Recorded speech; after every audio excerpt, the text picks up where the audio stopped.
জিয়াউর রহমানের জীবনে রাজনৈতিক যদি বড় ধরনের কোনো একটা ভুল সিদ্ধান্ত হয়ে থাকে, সেই ভুল সিদ্ধান্তটি হচ্ছে খুনি হাসিনার মতো একটা কাল সাপকে বাংলাদেশে এনে রাজনীতি করার সুযোগ তিনি করে দিয়েছিলেন, যার খেসারত বাংলাদেশের জনগণকে বছরের পর বছর দিতে হয়েছে। আপনি যদি ভোটের কথা চিন্তা করে হুম। আওয়ামী লীগের প্রতি দুর্বলতা দেখান, উদারতা দেখান, আমি আবারও বলছি, জিয়াউর রহমান সাহেব যে ভুল করেছিলেন রাজনৈতিকভাবে হাসিনাকে বাংলাদেশে এনে, একই ভুল করবেন না দয়া করে প্লিজ। বাংলাদেশকে বিপদে ফেলবেন না।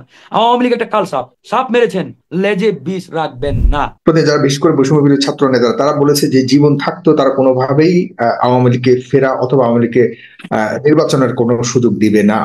কিন্তু অন্যান্য রাজনৈতিক দলের যে ইঙ্গিত আমরা দেখতে পাচ্ছি অনেকটা এরকম যে আসলে জনগণই প্রত্যাখ্যান করবে তারা তাদের রাজনীতিকে, মানে নির্বাচনের সুযোগ দিলে পরে জনগণ হয়তো না তাদেরকে ভোট না, এটা আমি সাগর ভাই, প্রত্যাখ্যাত হবে, তারা আর রাজনীতি করার সুযোগ পাবে না। এভাবে গণতান্ত্রিক উপায়ে অথবা আইনের এটা মাধ্যমে জনগণকে তাদেরকে ইয়ে করার সুযোগ রয়েছে। কিন্তু এভাবে যদি করা হয় এটা তাহলে এটা গণতান্ত্রিক এরা এরা উপায়, গণতান্ত্রিক যে একটা ধারা রয়েছে রাজনীতির সেটা তো একটা হোঁচট খাবে এবং প্রশ্নবিদ্ধ হবে। কি মনে করেন আপনি? এটা আপনাকে এর আগেও আমি বলেছি, এখনো বলছি। হুম। ধরেন 80-র দশকে বা 70-এর দশকে আমাদের বাংলাদেশের বহুদলীয় গণতন্ত্রের প্রবর্তক শহীদ প্রেসিডেন্ট জিয়াউর রহমান, তার রাজনৈতিক জীবনে তিনি বাংলাদেশের জনগণের আস্থাভাজন, জনগণের অত্যন্ত পছন্দের একজন মানুষ ছিলেন। দল মত নির্বিশেষে জিয়াউর রহমানকে পছন্দ করেন, ভালোবাসেন, তার আইডিওলজিকে ভালোবাসেন, তার যে দেশপ্রেম, তার যে সততা, এটাকে আমরা ভালোবাসি, এটাকে আমরা অনুসরণ করার চেষ্টা করি। হুম। তার এই বিষয়ে কোনো দ্বিমত নেই, ভিন্ন মত নেই। কিন্তু জিয়াউর রহমানের জীবনে রাজনৈতিক যদি বড় ধরনের কোনো একটা ভুল সিদ্ধান্ত হয়ে থাকে, সেই ভুল সিদ্ধান্তটি হচ্ছে খুনি হাসিনার মতো একটা কাল সাপকে বাংলাদেশে এনে রাজনীতি করার সুযোগ তিনি করে দিয়েছিলেন, যার খেসারত বাংলাদেশের জনগণকে বছরের পর বছর দিতে হয়েছে। হুম। তারপরে এখন যদি আপনি আসেন, ওই 70-এর দশক আর 2024 সালের পরিস্থিতি এক নয়, totally different situation, different environment. এই এনভায়রনমেন্টে আপনি যদি ওই একই জিনিস বা একই চিন্তা, যেটা জিয়াউর রহমান সাহেব করেছিলেন, বহুদলীয় গণতন্ত্রকে রক্ষা করার জন্য, ধরে রাখার জন্য হাসিনার মতো একটা কাল সাপকে এনে রাজনীতি করার সুযোগ করে দিয়েছিলেন, তার ফলশ্রুতিতে আমরা এর পরের বছরগুলোতে দেখেছি কিভাবে বাংলাদেশের জনগণকে নিষ্পেষণের মাধ্যমে একটা অন্ধকার কারাগারে এই খুনি হাসিনা মানে একটা আবদ্ধ অবস্থার মধ্যে রেখেছিল। সেই ইতিহাস থেকে শিক্ষা নিতে হবে। বারবার আমাদের মুরব্বীরা বলে যে আমরা ইতিহাস থেকে শিক্ষা নেই না। আপনারা ইতিহাস থেকে শিক্ষা নেন। আপনি হাসিনা আওয়ামী লীগ কেন রাজনৈতিক ভাবে গণতান্ত্রিক প্রক্রিয়ায় তাকে ঘায়েল করতে চান? হোয়াই? আওয়ামী লীগ কি কোনো গণতান্ত্রিক দল? কোনো গণতান্ত্রিক দলের ক্যাটাগরিতে পড়ে? কোনো রাজনৈতিক দলের বৈশিষ্ট্যের মধ্যে তারা পড়ে? যারা বাংলাদেশকেই স্বীকার করে না, আমি মনে করি বাংলাদেশের সার্বভৌমত্বের সাথেই যায় না তারা, তো এরকম একটা ফ্যাসিবাদী উগ্র সংগঠনকে আপনি কেন গণতান্ত্রিক প্রক্রিয়ার মধ্যে ঢুকাতে চান? গণতান্ত্রিক প্রক্রিয়া হচ্ছে একটা পবিত্র প্রক্রিয়া, একটা জনগণের একটা পবিত্র সিস্টেম। আপনি এই পবিত্র জনগণের সিস্টেমকে এরকম একটা ভাইরাসকে ইনক্লুড করে ঢুকিয়ে এই সিস্টেমটাকে কেন দূষিত করতে চান? হোয়াই? এই হুম। সিস্টেমটা মানুষ কখন প্রতিষ্ঠা করেছে? ওই ফ্যাসিবাদী দূষিত রক্তটাকে এই সিস্টেম থেকে উপড়ে ফেলে ভারতে পাঠিয়ে দিয়েছে, উৎখাত করেছে। তারপরে এই সিস্টেমটাকে জনগণ এখন সামনের দিকে নিয়ে যেতে চাই, এটাকে আরো মডিফাই করে ডেভেলপ করতে চাই, সুন্দর একটা সিস্টেমকে। আর আপনি এই সিস্টেমকে আবার সেই দূষিত রক্ত এনে এটাকে দূষিত করতে চান। হোয়াই? এই জায়গায় আমাদের আপত্তি। জনগণকে এটা চাই, রাজনৈতিক অধিকাংশ দলকে এটা চাই। আপনি এটা মানে এই মানে একটা আপত্তি এই আপত্তি বাস্তবায়ন কিভাবে করে? আপনি মনে করেন যে নির্বাহী আদেশেই তাদেরকে নিষিদ্ধ করা উচিত? নিষিদ্ধ করার তো আইনিও তো সুযোগ নেই, কারণ হলো শুধু ইন্টারন্যাশনাল নির্বাহী আদেশেই আমরা আন্তর্জাতিক বলবো না অপরাধ সাগর ভাই, ট্রাইব্যুনালে শুনেন। আর রাজনৈতিক দলকে নিষিদ্ধ করার সুযোগ আর রাখা হয়নি গতকালকে। আপনি আমি জানেন যে আপনাকে একটা কথা বলি, হুম। যদি আপনি সিদ্ধান্ত নেন যে আওয়ামী লীগ রাজনীতি করতে পারবে কি পারবে না, অধিকাংশ রাজনৈতিক দল, জনগণ যদি এই জায়গায় একমতে পৌঁছায় যে না, আওয়ামী লীগের রাজনীতি করার কোনো অধিকার নেই, এরপরে আপনি যান, ফর্মুলার দিকে যান, রাস্তার দিকে যান, যে আওয়ামী লীগকে কোন কায়দায়, কোন রাস্তা দিয়ে আমরা বেইন করতে পারি, নিষিদ্ধ করতে পারি, কোন ফর্মুলায়। এবং সেটা জনগণের ঐক্যমত্যের ভিত্তিতেই সম্ভব। আপনাকে নির্বাহী আদেশে একবারে এক কলমের খোঁচায় নিষিদ্ধ করতে হবে নো। অনেক রাস্তা আছে, অনেক ওয়ে আছে, হুম। অনেক রাস্তা আছে, আপনি চাইলেই সম্ভব। কিন্তু আপনাকে তার আগে সিদ্ধান্ত নিতে হবে যে আপনি আওয়ামী লীগের প্রশ্নে আপনার অবস্থান কি। আপনি আওয়ামী লীগের প্রশ্নে অবস্থানই নিতে পারছেন না পরিষ্কারভাবে। কেউ বলছেন আওয়ামী লীগের রাজনীতি করার অধিকার আছে, আবার দুই একটা উপদেষ্টা বলে আওয়ামী লীগ ঐতিহ্যবাহী দল, তাদের অনেক অবদান আছে, এটা সেটা। কেউ বলে তারা নির্বাচনে আসুক। তো এরকম যদি একটা ডিলেমার মধ্যে আপনারা নিজেরাই থাকেন, আপনাদের অবস্থান যদি সুস্পষ্ট না হয়, তাহলে আপনি পরবর্তী স্টেপে যাবেন কিভাবে? আপনার অবস্থানকে ক্লিয়ার করতে হবে, পরিষ্কার করতে হবে যে আওয়ামী লীগের প্রশ্নে আমাদের অবস্থান এটা, ক্লিয়ার মেসেজ। যেমন আমরা পরিষ্কার করেছি, রাজনৈতিক দলগুলো অধিকাংশ পরিষ্কার করেছে, জনগণ পরিষ্কার করেছে। বৈষম্য বিরোধী ছাত্ররা তারাও অবস্থান ক্লিয়ার করেছে। আপনারা করেন, বিএনপি বড় দল, তারা পরিষ্কার করুক, তারপরেই দেখবেন আমরা ফর্মুলার দিকে যাই, কোন ফর্মুলায় আওয়ামী লীগের বিষয়ে আমরা এই সিদ্ধান্তটি বাস্তবায়ন করতে পারি। একবারই ক্লিয়ার, অসংখ্য রাস্তা বেরিয়ে আসবে, অসংখ্য।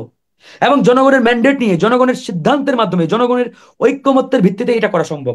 নির্বাহী আদেশে করতে হবে এক কলমের খোঁচাই, নট নেসেসারি। অধিকাংশ রাস্তা খুলে যাবে আপনার সামনে। কিন্তু আওয়ামী লীগের প্রশ্নে আপনি যদি ভোটের কথা চিন্তা করে আওয়ামী লীগের প্রতি দুর্বলতা দেখান, উদারতা দেখান, আমি আবারও বলছি, জিয়াউর রহমান সাহেব যে ভুল করেছিলেন রাজনৈতিকভাবে হাসিনাকে বাংলাদেশে এনে, একই ভুল করবেন না দয়া করে প্লিজ। বাংলাদেশকে বিপদে ফেলবেন না। আওয়ামী লীগ একটা কাল সাপ, সাপ মেরেছেন, লেজে বিষ রাখবেন না। ওকে। সাপ মেরে লেজে বিষ রাখলে সেই সাপ আপনাকে আবারও ছবল মারবে, 100% লিখে রাখতে পারে। আজকে দেখেন আওয়ামী লীগের প্রতি আমরা বড় ধরনের একটা উদারতা দেখিয়েছি।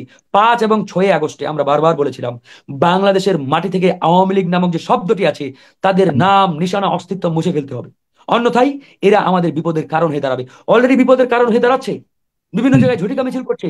অনেক জায়গায় কয়েকদিন আগেই সম্ভবত কোন এক জেলায় দেখলাম ককটেল বোমা মেরে বিএনপির কয়েকজন নেতাকে আহত করেছে, দেখেন নাই? এরপরেও বিএনপি কোন মুখে আওয়ামী লীগের প্রশ্নে নরম সুর বা তারা উদারতা দেখাই? ওয়াই? ধানের শীষে ভোট দেওয়ার কারণে নোয়াখালীর ওই সুবর্ণচরে একজন মাকে গণধর্ষণ করেছিল খুনি হাসিনার দোসররা, যুবলীগ ছাত্রলীগের সন্ত্রাসীরা। এরপরেও বিএনপি কেন, কোন মুখে এই খুনিদের বাংলাদেশের রাজনীতিতে তাদের প্রতি তারা দয়া মায়া দেখায়? হোয়াই? আপনাদের দয়াটা আসে কোত্থেকে? আপনাদের নেত্রী, আমাদের সকলের প্রিয় বেগম খালেদা জিয়াকে ওই নির্জন কারাগারে বছরের পর বছর একা রেখেছিলেন, এটা কি ভুলে গেলেন 2 দিনে? একজন ব্যক্তিকে নির্জন একটা কারাগারে, কেউ নেই, আমরা সহ্য করতে পারি নাই।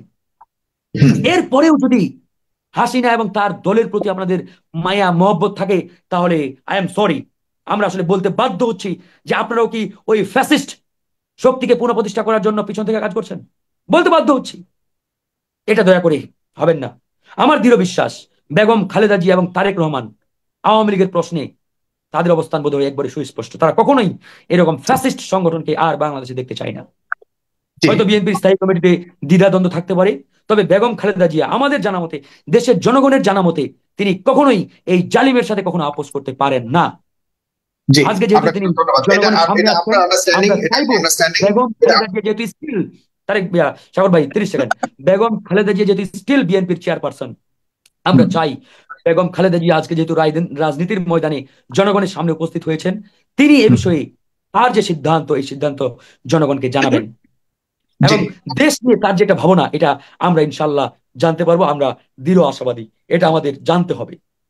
আর আওয়ামী লীগের যে ভোট ব্যাংক, এটা অবশ্যই স্বীকার করতে হবে।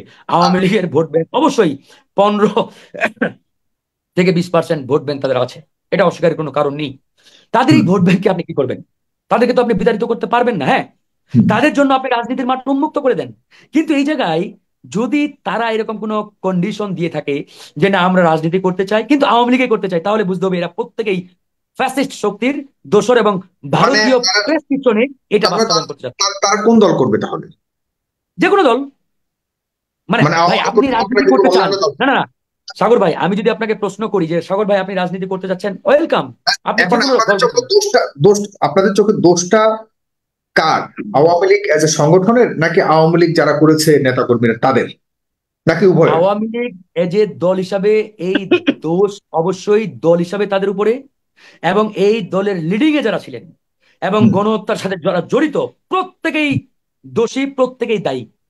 আওয়ামী লীগ এই যে শব্দ সংগঠন এবং যারা করেছে তারা সবাই সংগঠন হয়ে থাকে। একটু যৌক্তিক ব্যাপার আছে, যদি সংগঠনই হয়ে থাকে তার মানে সংগঠন যারা করেছে সবাই তো দোষী। হ্যাঁ অফকোর্স সবাই দোষী। তাহলে নিরপরাধ পাবেন কোথায়? এখন 20% সমর্থকের কথা বললেন, তারাও তো দোষী, তাহলে তারাও তো অপরাধী। আমি শেষ করি। আমি বলেছি যারা লিড দিয়েছে, যারা দলকে নেতৃত্ব দিয়েছে, ধরেন একজন আওয়ামী লীগে ভোট দেয়, আওয়ামী লীগের সাপোর্টার, সে আওয়ামী লীগের কোনো দায়িত্বে আসে নাই, অর্থাৎ সে কোনো স্টিয়ারিং এ বসে নাই। আপনি তাকে কোন কায়দায় কিভাবে আপনি তাকে বিচারে কাঠগড়ায় দাঁড় করবেন? সে যদি কোনো একটা ইউনিটের কোনো একটা কমিটির দায়িত্বপ্রাপ্ত ব্যক্তি হয়ে থাকেন, অবশ্যই সে দোষী 100%। কিন্তু যে কোনো দায়িত্বেই নেই, ফর এক্সাম্পল একজন সাপোর্টার, সমর্থক, একটু কনফিউশন লম্বা হয়ে গেছে ফারুক হাসান। কিন্তু আমরা দেখেছি অনেক কর্মীরাও তো দেখা যাচ্ছে অনেক কাজ করেছে, অনেক কর্মীরাও তো অপরাধ করেছে, কিভাবে ডিফাইন করবেন? এটা একটা বড় ব্যাপার। জি। আমি 30 সেকেন্ড শেষ আচ্ছা, করবো সাল ভাই। এরকম জি, যারা আছে তারা যদি রাজনীতি করতে চায় তাদেরকে আমরা ওয়েলকাম জানাবো। তাদের জন্য অসংখ্য দল আছে।